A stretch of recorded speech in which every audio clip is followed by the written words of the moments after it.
Ha? Anong month na?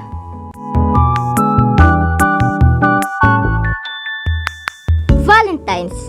Ito na naman ang araw na pinakaayaw ng mga single at mga hindi pinili ng kanilang mga ginugusto. Dito rin lumalabas ang mga bitter at corning tao gaya ng mga kaibigan ko. Sa araw na ito, pag-uusapan natin ang mga iba't ibang klaseng tao tuwing Valentine's Day. Bago ko ito simulan, make sure to subscribe to my YouTube channel and click the notification bell para lagi kayong updated sa aking mga future contents kahit matagal ko kayong ginost. Eme! Una sa lahat, ang mga taong in relationship. Kadalasan, sila ang mga pinaka-corny at sweet sa lahat tuwing Valentine's Day. Grabe din ang mga efforts ng mga taong ito sa kanilang mga ginugusto by giving their partner a gift such as flowers, chocolate, and etc. Yung tipong bibigyan kanila ng unexpected gift galing sa taong minamahal mo, knowing that sobrang tagal nila itong pinagplanuhan just to see you smile. Yung pating mga tropa niya nape-pressure na rin kakaisip ng idea para sa kanilang kaibigan na nanghihingi ng advice na pwedeng iregalo sa kanilang minamahal.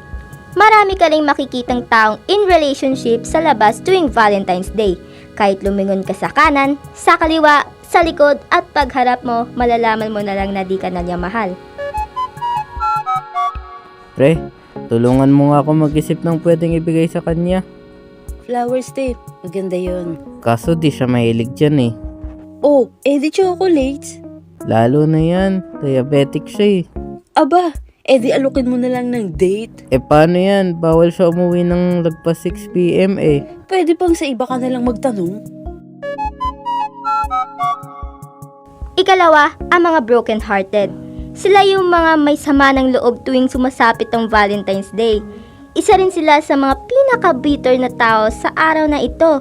Sila yung tipong bigla-bigla na lang magraran tuwing malalaman na o maririnig nila na plano mong sorpresahin ang jowa mo sa araw ng Valentine's. Guys, plano kong surprisehin yung girlfriend ko sa Valentine.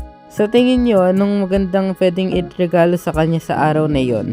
Alam mo, ganyan din kami dati eh.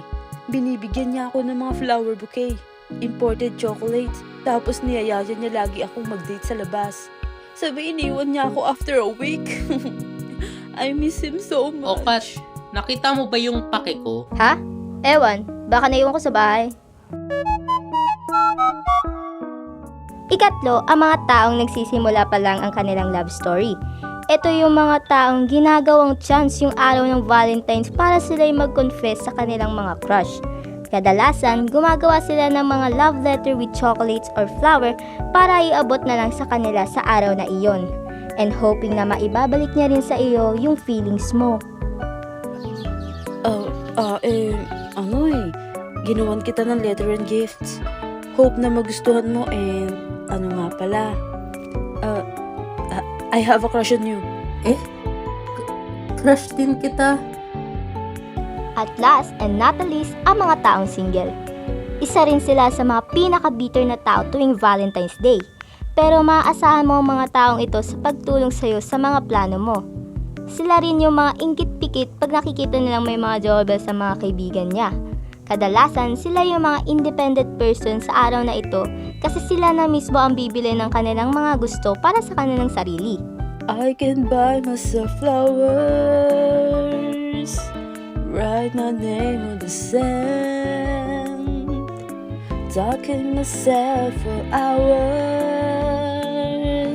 Sana all.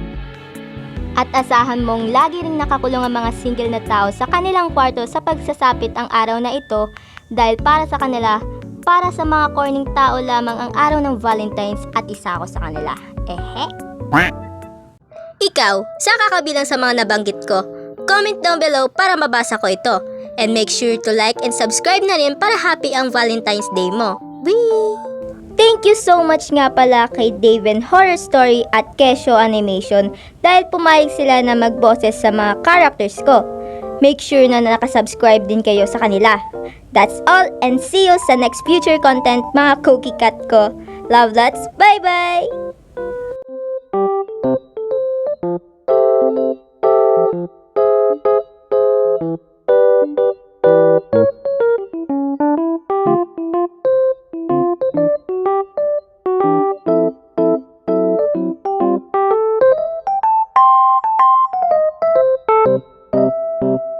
Bye!